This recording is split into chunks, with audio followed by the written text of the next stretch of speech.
Let's start off by welcoming the other half of the Aico partnership. Lily Ellis is going to join our next panel, along with Deborah Cairns-Stoll from Cool Shropshire and E4 Environment. We've got Simon Helmer from Pro Enviro and Neil Dady from Evora Edge. Let's say hello to them all.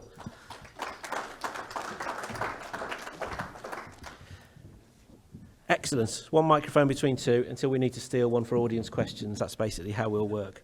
Lily, let me start with you. So, as the other half of the team, the one thing that was mentioned in Ryan's presentation there is the communicate and collaborate side of things. How has that worked? How has that played out? What did you have to actually do, and how difficult was it? I'd say it's interesting. People are always interesting because you never know what they're going to come out with. So for us, we needed to make sure that everyone knew what we knew. So it was a formal launch of the programme, everyone in the company in the same place at the same time, which really means you need the buy-in from the top, which I'm sure everyone knows is really important. Our managing director, Neil, is very passionate and allowed us to do that. Following a formal presentation where you don't really know if everyone's listening, they could be on their phones, checking their emails, and things like that, we made sure we would put departments in front of us, asking them questions. Do you understand what we've just told you? And if you don't, that's fine. Tell us why. What don't you understand? What do you think we haven't included? Like Brian said, we're not experts, and it's important that people feel like they can get their say in what sustainability should look like in the business that they work for. And if we haven't done our jobs, what do we need to do? And do you have any suggestions for what else we can be doing? Because there's always more. We're doing a lot at Aico because we have the resources, but it always feels like we're not doing enough. And I think it's important to keep that mindset, because we could easily sit back and say, yeah, we put solar panels up, we're all good. We've done more than that business, but you're not going to take anyone with you then. You have to make sure you're always innovating and thinking and driving it forward, and then the people should come along with you. It's challenging, but we're quite lucky that we do have an engaging workforce, and they're always happy to get stuck in and just listen, really, which is great. Excellent. Neil, tell us a little bit more about you, Evora Edge, because you've got fingers in various pies in this field, haven't you, really? Is that fair to say? If you say so, Carl. I do. Evora Edge, I think we describe ourselves now as a tech-enabled, technical asset management consultancy, whatever that means. If that isn't fingers in lots of pies, I don't know what is. So what we do is manage properties for real estate investment funds, real estate investment trusts, your pension funds who have got multiple buildings across the country, commercial offices, warehouses, shopping centres. And we look at those buildings from a technical asset management perspective in terms of their mechanical services, their building services, the things that consume energy. And we model buildings, dynamic simulation modelling of a building. So we'll take a building, we'll reconstruct that building in our software, and we'll look where the building is now, look where the building needs to be on a net zero carbon journey. And we've said a lot about net zero carbon this morning. What is net zero carbon? Well, actually, I don't think anybody's going to achieve net zero carbon, but what we're all going to do is go on a journey towards it. And what does that really mean? Energy use intensity, how much kilowatts per metre squared is your building absorbing? That's your target. Where are you now? And what do you need to get to? And why do you need to get to it? And actually the reality of that situation is that I don't think there's any business that I've ever been in that wants to spend more than they earn. So it's basic economics. Make your cost as low as possible. Make your sales as high as possible. Make your margin as big as possible. It's basic economics around net zero carbon, energy saving, managing what you do day to day. And what we do is focused on energy efficiency, but actually focused on the whole performance life cycle of that building, what happens in the next 5 years, the next 10 years. And the benefit we have with investment funds is they are looking 15, 20 years on when they buy a building. They're buying the building for the long term. So they might have multiple tenants that come and go, but actually they're in that building for the long term. So how do they manage that building, transition that building towards net zero carbon? Where's the financial pinch points in that journey? They might have gas boilers that they installed 2 years ago, so there's 20 years of life left in a gas boiler. how do we manage that building, that interim period, until we get to the point where we're going to change the gas boiler and put something else in? And what's the decision-making process that informs us in that journey? Because the decisions we make now, the phone call this afternoon might be a building with a gas boiler that's fallen over. The immediate action to get that building warm again is to change the boiler. Like for like, get it done, problem's gone away. But actually, what's the best thing for the building in the longer term? How do we transition that building? And that's what we do as a consultancy. It's interesting. I mean, when I started doing energy surveys 20 years ago, I was quite enthusiastic about behavioural change and talking to people and explaining to them how they could change their behaviours to save energy. I think I've transitioned into the grumpy old man phase now, so I go around looking at lights turned on and wonder why the lights are on, etc. I look in this room and I look around the corner there and wonder why those lights are on over there. And behavioural change, and we've gone through an interesting phase now, because domestically we've all had to think about how we're consuming energy because our bills have gone up. But actually the reverse of that now is that people are coming back into the office environment and wanting to turn the heating up because they're sitting at home with their jumpers and things on. I want to be in a comfortable environment. Let the company look after me. So that change has come, and we're seeing the transition of people coming back into the workplace as well now, whereas before people were happy to be at home after the COVID epidemic. Now people have wanted to come back into the office environment. They wanted to come back into a comfortable environment.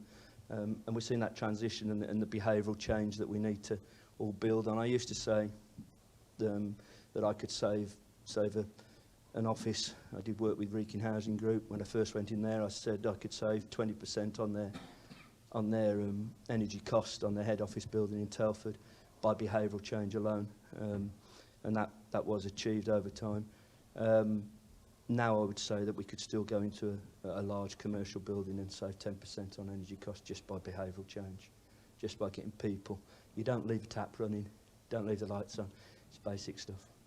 Well, I know that the team from Aico, is saying, look, we're not experts, we're learning as we go along. But if you're looking to project forward potentially the life cycle of a building, say 20 years, you do have to be pretty well informed experts in your field, don't you? And we are future gazing.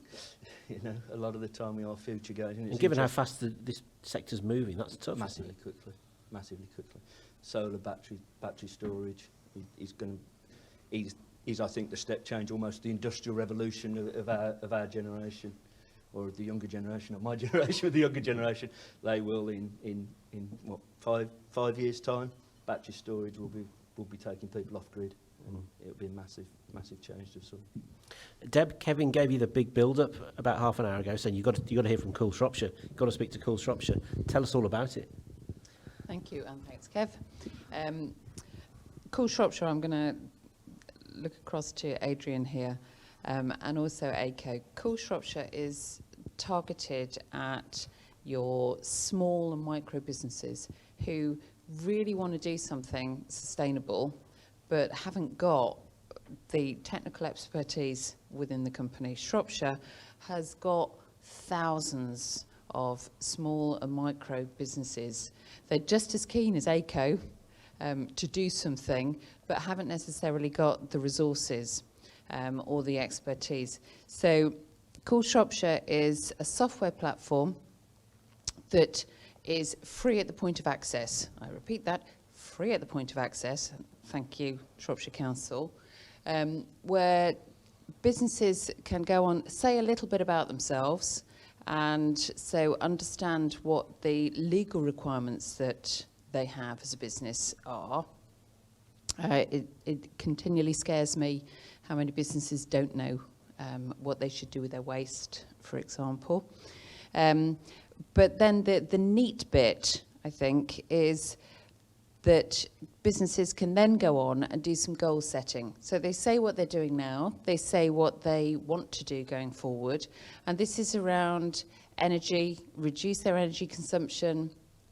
It's also around waste, how they buy things, biodiversity, and the platform will actually provide you with an action plan. And rather than just, we're going to reduce energy, we've actually auto-filled some specific actions that businesses can take. So you get a start point to say, oh, right, yes, we could do that. So for each action that you say we're going to reduce our waste, there's specific things that you can do. It's not just an ambition, it's specific actions. So that smaller businesses are set on the road. I'm just going to say now, thank you for, again, heralding around carbon footprinting. Carbon footprinting is very often a shorthand for, are you doing something? Right? So we can give advice around carbon footprinting, how to do it, but importantly also whether to do it. Is it useful for you? And also, how much energy do you put into gathering a figure which is 42? Yippee. What does that mean for anybody? So we try within the tool and the supporting resource pack to give some information to people that is actually helpful to them so that they can have an informed conversation with people who are putting tenders together. Aico, for example, I know you try and buy local, but actually what you're saying is also you want to work with ethical companies who are looking at net zero, who are trying to do something sustainable. But very probably those small local companies haven't got an environmental policy, a sustainability policy, net zero. So the Cool Shropshire platform actually enables Shropshire businesses to understand what they're doing, have an action plan, and genuinely say to Aico, yes, we could be one of your suppliers. So it's really circular within Shropshire to try and really drive the net zero agenda. And it's free at the point of access. So, And Deb, does part of that as well, the need for that, come from something that Ryan touched on earlier, the fact that potentially there's information overload out there, and if a company knows that they need to start, it's not always obvious what the first bit needs to be. absolutely, yeah, Carl. There are so many sources of information out there of carbon footprinting. What is it? Somebody told me that they looked into carbon footprinting and the guide that they received was 1,000 pages. Yikes. But also what we try and do with the resource pack that we've got is we will point businesses to the Shropshire guidance, to Telford guidance if you're in Telford, to the BEAT programme, to March's LEP, so that we actually try and contain rather than give different sources. So it is a singular access point. Yeah. Let's bring Simon in. Simon's brought his notes with him, so he must have lots to say here. So just tell us a bit about you and your organisation. I think I should have brought my sunglasses as well with these TV lights. Pressure of Hollywood, see. So yeah, Pro Enviro, we're an energy and carbon management consultancy. We basically help organisations develop their sort of low carbon strategies, but also work with them over the longer term to help deliver them and achieve tangible savings and results, rather than just being at the front end. We've been in existence for 30 years, so we've got quite a broad experience. Our bread and butter is probably manufacturing organisations, but saying that, we've worked with a whole huge range of organisations and companies, from dealing with quite small SMEs, perhaps through the BEAT programme that we've been heavily involved in delivering, through to sort of very sort of large-scale area-based strategy projects like repowering the Black Country. So yeah, where to start? I think one of the key things is to iterate that measuring and sort of monitoring is very important, and it doesn't have to be sort of a fancy piece of software. It could be literally just taking regular gas and electricity meter readings or recording your fuel usage, because so many companies that we go to, they you look if they've got sort of monthly meter readings.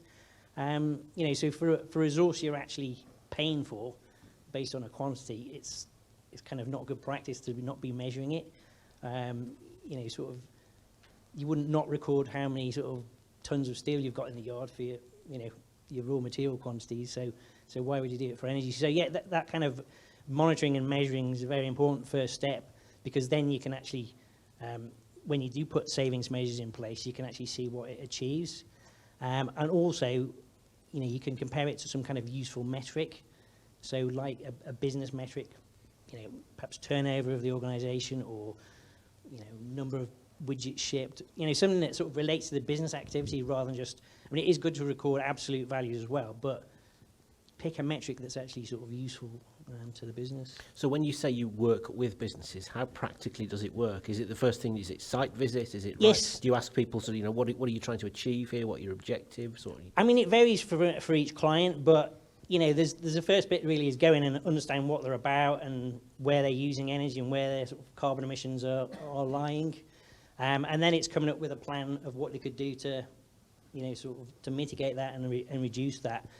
And it all depends on the clients, what expertise they've got in-house. Some clients will just then go off and, do it themselves and implement stuff. Others, perhaps we provide monitoring facilities. We do have fancy software that can do that if you want to go down that path. Or it can be sort of, helping them through the process, project management, helping them to sort of find contractors, sort of specify what the contractors are going to do and, sort of manage that process. And like a lot of providers, if you do a good job, you end up sort of having quite a long-term relationship with some of those clients because, you've tangibly saved them money and given them some, other business benefits. So they sort of stick with you and, maybe you do the next bit and the next bit because it might be you're starting off doing the sort of low cost or relatively low cost energy efficiency type stuff. And then you're sort of progressing on to things like putting a big PV array on top of your factory. Like people have mentioned many times, it is a journey, this. And that's perhaps another point to make. Try and make a bit of a longer term plan, maybe sort of 3 to 5 years. Because there's things that you might want to do now from a sort of low carbon and sustainability point of view, but they're not quite viable yet at this moment in time. So you may be thinking, let's keep that in our locker kind of thing and look at it every year and see if the incentives have changed. So I'm particularly thinking about people going from like gas boilers to heat pumps. That's not really there as a sort of financial case at the moment because of this differential between the cost of electricity and the cost per unit of energy of gas. But if that changes, then obviously that will become a lot more attractive, or it becomes mandatory, which that's probably going to be one of the drivers that comes down the line. So try and have a sort of a bit of a look forward as to what things may become viable in the future, or maybe a risk factor to the business in terms of sort of new legislation comes along and it's something you've got to respond to. Because if you're already sort of looking at it and thinking about it, you're sort of a couple of steps ahead of the game when it comes to actually having to do that. Maybe I should let somebody else have a go. But let me come back to Lily actually from the Aico perspective, because I wonder whether it's important once you start out on this journey to focus on the things where you can have not quick wins or easy wins, but wins that are more visible to people, just so it encourages people that this really does work. Is that the way you look at it? Do you start with the things where you can show how effective it can be? I think it's a difficult one really, because you do want to be seen, especially as a company like us. We've made a statement. We don't want to say we're going to be net zero by 2030 and then just do all the background things, because you can be seen as greenwashing, which nobody wants. But you should also not be doing things to tell people you're doing things, because it's not a tick box exercise. It might be for some businesses, but for us it's because we should be doing it and it's the right thing to do. So it's good to have a mixture. We don't talk about absolutely everything that we do, because you can only send out a newsletter so large that people will read. But also it's getting other businesses involved, such as the business growth roadshows that we did. Because like Deb said, we want to make sure that we're supporting local, and it's to find the line between supporting local and supporting sustainable businesses, which is really difficult. So if we're not bringing other businesses on board with us and we're just kind of trailblazing ahead and saying we're doing this, we're doing that, you're not, ha ha ha, that's not a very good image, and we don't want to be seen like that. We want to be seen as supporting our community, supporting Shropshire, and getting involved. So whether that's bringing other businesses to our, like Ryan said, to our building and talking to them for an hour. We're not going to put that on social media. But then we'll also when we put our solar panels on the roof, we did put that on social media. So it's difficult. I think it's just something you have to kind of do day by day. But for smaller businesses, I would say shout about what you're doing.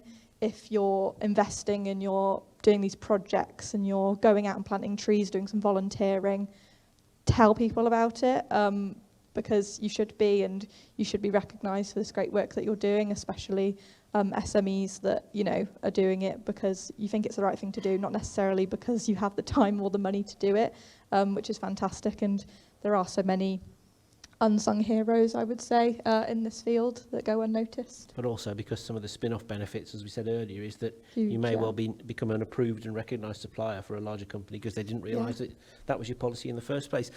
Neil, just coming over to you, is there a sort of shopping list of common pitfalls or things that people typically overlook, or is there a first place you always would go with a project thinking, I bet they haven't thought about this?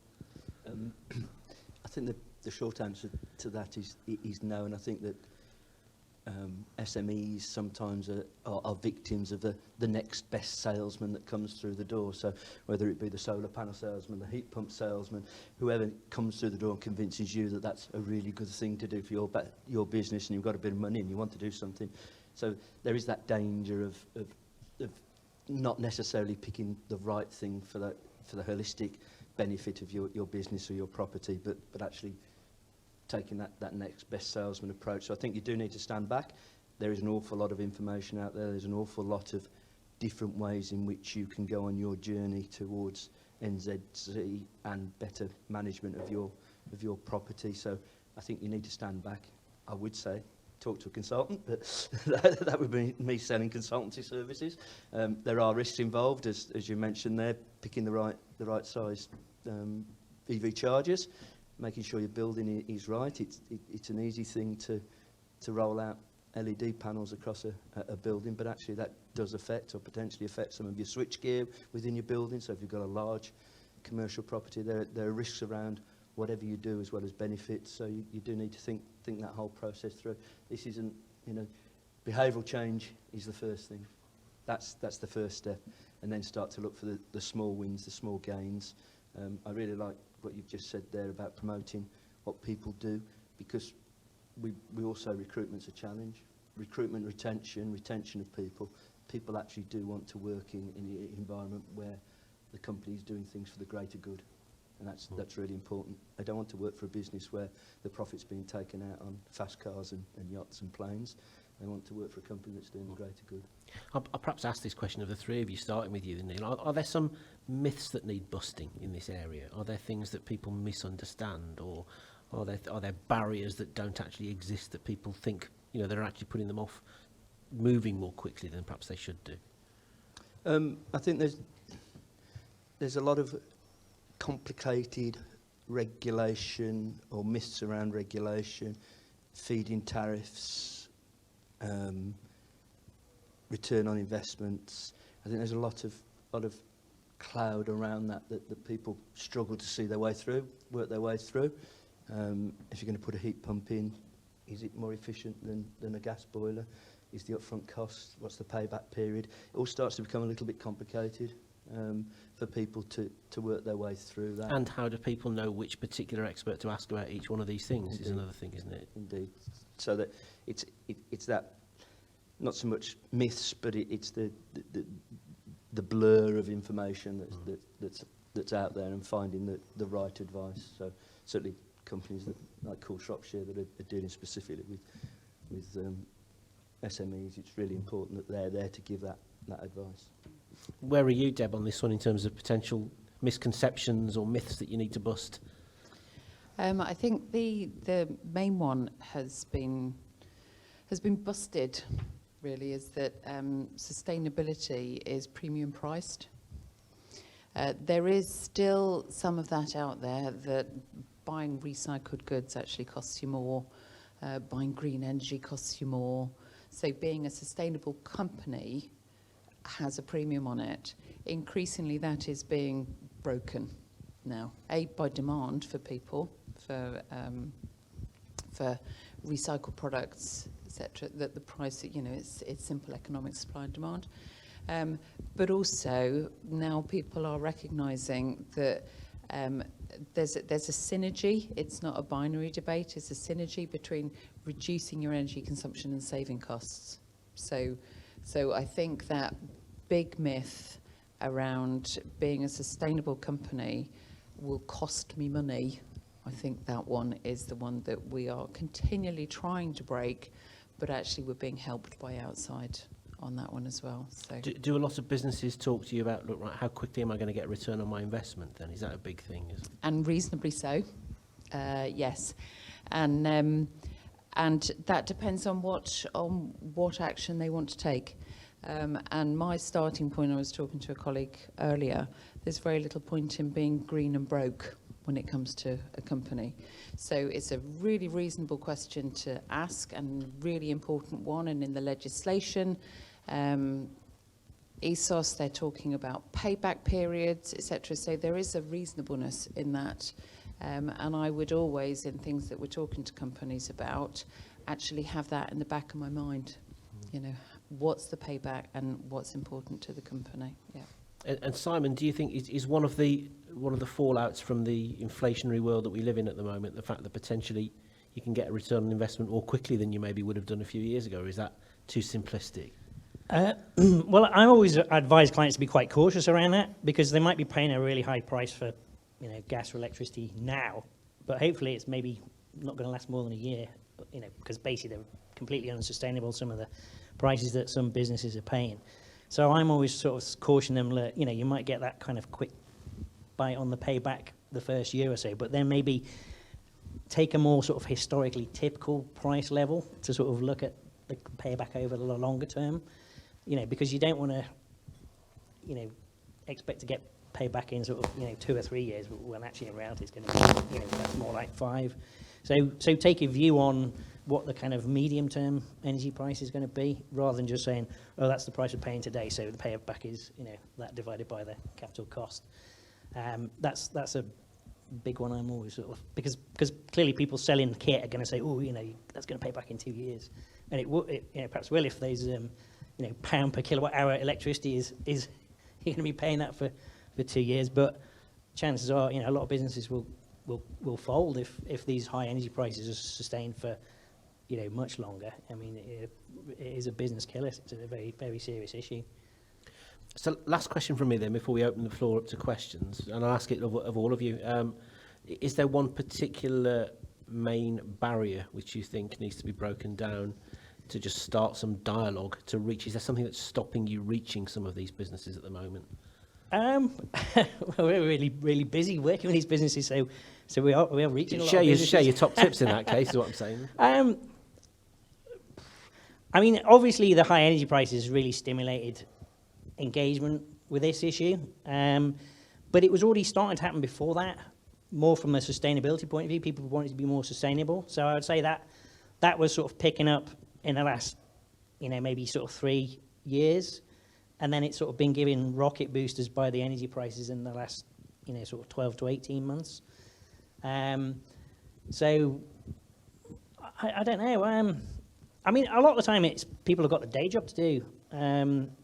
You know, because I personally have dealt with a lot of sort of small, medium-sized companies. You know, the large companies, they've got people they can assign to it and to do it full time. But it's these smaller companies where, you know, they're running the business. That's what's taking their time and getting whatever product and service it is they provide out the door. So they've got quite limited time to, you know, devote to actually doing this. So I think anything where, so like programs like Beat, where you're providing an independent advisor, you know, that can help them perhaps get over those first few steps. Because people often cite money as an issue, and obviously money can be an issue, but you tend to find that businesses, if there is a genuine opportunity there and they can see it and they understand it and they've got confidence in the benefits can deliver, then they get on with it, they do it, they find a way, you know, they find a way to finance it, or they find the right, you know, people resource to do it. But it's perhaps that earlier stage when it's more speculative. You know, they haven't got time to speculatively, you know, devote time to looking at a what if. It's once it becomes more of a, yeah, this is a genuine opportunity, let's, you know, now move it forward. And I mean, should you say, you mentioned the BEEP programme a couple of times. That's coming to an end very soon, isn't it? And yeah, what's replacing it? Is the same support available in a different form? Is it repackaged, is it? Or? You'll have to ask our public sector colleagues about that. We're a humble deliverer of the service. But yeah, my understanding is, I mean, we know that the various LEPs and local authorities have bid in for funding, so there is going to be something coming along, but I can't really answer what it might be. Tim's laughing. Pass over to Deb. Because he probably knows. So Deb, barriers to sort of start dialogue from your point of view? I think a barrier is, heck, what do I do? And that's really where the Cool Shropshire comes in. But also, from the motivation point of view, is if it's business to business, then let people know that you're doing something. So having that action plan. If it's B2C, then use a logo or whatever to say that you're doing something. Because there's a huge demand, the number of people who will just look at a website and look for sustainability or something. They won't read the policy, but they want to know if you're doing something. So I think one of the barriers is trying to do things rather than just telling people. Mark what I said earlier about greenwashing and the CMA, but having some background there just to do something and to let it be known that you're doing something, I think. Neil? I'd go bigger picture. I think that the big barrier is the linking of electricity prices to the cost of gas. And if we can break that link and let electricity find its natural price as opposed to being underpinned by the price of gas and the production of electricity, we can bring the price of electricity down, which starts to make the return on investment for domestic heat pumps and everything else become much more manageable. So it's that big picture that's change. I think we all say yes to that one, don't we? Lily, I guess from your point of view, I'd ask it slightly differently. Are there any particular barriers that you felt you had to overcome in the early stages when you first went on this journey? There's a lot, definitely. I think, just being aware of what's going on. I mean, anytime I walk in a room, I'm normally the youngest person in the room, not to shade anybody. Quite the opposite. Quite the opposite for me, to be honest. And I think that can come with a lot of misconceptions and, first impressions and things like that on some people. So I think it's just being open to the next generation. I talk to kids about sustainability and they throw out words like biodiversity and greenhouse gases. And I'm like, oh my God, how do you know these words? I knew these words like a year ago. So I think it's, just don't not listen to people. And I think there is a tendency for certain people to do that. And it's just, breaking those barriers is really important because some things I learned from 7-year-olds is absolutely fantastic. But then some things I learn from gentlemen such as yourself, it's also fantastic. Old so people, it's not old people, well-established people in their careers. So I think it's, be open, listen. We try and do a lot of listening, and then we try and do a lot of talking to people and giving advice as well. So I think you definitely have to come from both angles. Excellent. Has anybody got any questions for our young panel members? We'll bring a microphone out to you if anybody has. Looks like Adrian has. Go on, steal a microphone, Adrian, go on. Thank you. I was just going to ask the question really, I think it'd be really interesting to understand, it's been mentioned several times this morning, but around the supply chain piece, and just be interested to know whether either you have experienced this yourself or whether you've had clients where the driver to engage with this agenda is not just, I think Simon referenced this, it's a longer term piece rather than just the current energy challenge. How much of that is being driven by clients setting expectations, either very clearly in a procurement sense or more unspecified, as we want to see what your policy is on this because we want to engage with companies who have that kind of ethos?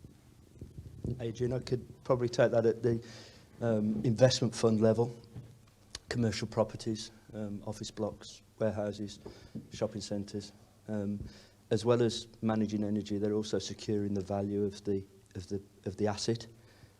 So the journey to net zero carbon is as much about securing the asset value as it is about that energy saving and that return on investment.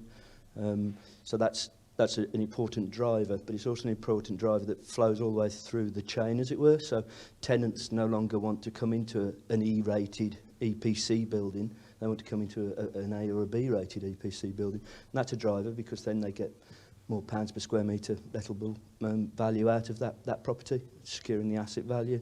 So at that top level, at that fund level, where they're spending hundreds of millions of pounds on going green, they're doing it for some very hard commercial reasons now, and that's a massive driver in our end of the marketplace. That's making those decisions where heat pump, take out your gas boiler, put a heat pump in, put solar panels on, may not stack up on a return on investment, but it's securing the property value, and it is also driving the rental values on these properties, so it's a huge driver. Anybody else want to have a say on that one? Yeah, it's a powerful driver, particularly sort of when your customer basically puts demands on you. We've seen it quite a lot in the food sector, where people are supplying supermarkets, so the big supermarkets are, pushing down requirements to not only reduce carbon emissions, but also be very clearly better show, measure progress and substantiate it, not just the sort of the good old greenwash. So that's stimulated a lot of activity in that sector in particular. And you can only imagine similar things will start to happen more and more in other sectors, because it's one of those classic things. Suddenly your big client decides the supply chain's got to have ISO 50001, for instance, the energy management standard, and you're not there sort of thinking about, is this worth it? Your biggest client's asking to do it. You just get on with it, don't you? You don't go through all the sort of big questioning process. You want to carry on doing business with that client, so you sort of get on with it and find a way of doing it. Do then, Deb, maybe just following up on that, a lot of companies at the moment look at it as a competitive advantage rather than something as a necessary Hugely so. exercise. Hugely so. Being able to, if you've got two companies, same price, if you've got the choice of buying from one with sustainable credentials, which are evidence behind them, versus a company which isn't doing anything, it's not on their agenda, where will you buy from? You'll buy from the green one. And that's it coming down. Coming up, the Co-op do a sustainability research questionnaire or survey annually, and their figures show the percentage of people who actively boycott companies who are not sustainable is going up. So that's companies, that's customers that you won't even see if you're not doing it. So very much it's coming down on the business supply chain, but it's also coming up from customers on the front line. So it's really important, that supply chain bit. Any more questions? Anybody else got any questions? One over here. Where's the microphone? Here we go. It's coming. I know we'd be able to hear you anyway, Mark, but the viewers need to hear you. So. One for you, Neil, actually. You mentioned gas, and obviously gas is fossil fuel. We've got to stop burning this fossil fuel just from a sustainability point of view. I know it's cheap, but we actually burn about 50% gas to make electricity, coming back into, solar PV and all the other stuff. So as much as gas is cheap, it's short-term thinking that we should even be talking gas. So yes, it's 13 pence compared to 38 pence, but the electricity market, I don't see it going down. I think it will stabilise, but I think we're going to be around that 38 pence a kilowatt going forward. We're never going to see the 17, 21 pence, and I think this is like your Co-op solar, and where you can fix that for 20 years at 20 pence a kilowatt. I do see it, but I don't see those energy prices coming down, and the standing charge is horrendous. I don't mind paying for electricity or gas, but it's that standing charges from obviously the Ofgem regulators. It's a bit crucial. But do remember, around all this is job creation for the UK. So instead of oil tankers coming up to Milford Haven, this is actually creating absolutely fantastic sustainable jobs for the UK. As we go to this road to net zero, what an opportunity that we create our manufacturing back again. So I think it's a big key message as well. As we go on this journey, we actually are creating the next jobs for the next 50, 60 years. Sorry, Neil, I was coming back to your gas one. I don't think that was a question. No, I was just saying, when you talk about gas, and we don't need gas. We've got to get rid of gas. It's the disconnection of gas. It is, removal of yeah. gas. Yeah. I think hydrogen might have something to play in this picture. We're going to need hydrogen, heavy transport, heavy manufacturing. He's going to need a gas-based fuel, and hydrogen's going to be part of that equation. But everything's going to make this picture up, isn't it? except for fossil fuels. It's funny, I'd just written down the word hydrogen when they were saying that question mark, just to say, because it's one thing we haven't really talked about today at all, and it just highlights just how quickly this whole environment is moving, doesn't it? Yeah, we're going to see hydrogen in heavy transport. I mean, Mark alluded to buses running on electric. I think buses will predominantly run on hydrogen once. But there's a whole infrastructure that's got to be built and jobs to develop that market. Any more questions, folks? Anybody else? One more on the front row here.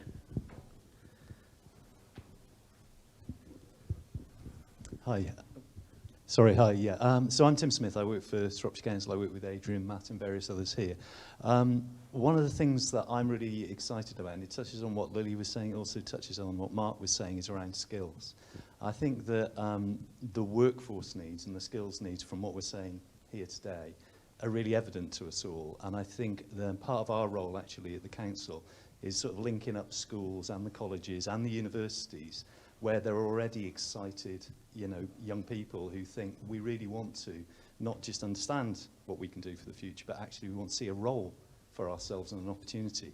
So I suppose it's a comment really to say that the skills element's really, really important for us to how can we take the story or a skills pathway or a curriculum and skills pathway, how can we show somebody at year 7 or 8 that there's an opportunity here in an area of interest and there's a pathway through education and a place to learn, but also a business to land in that's really good.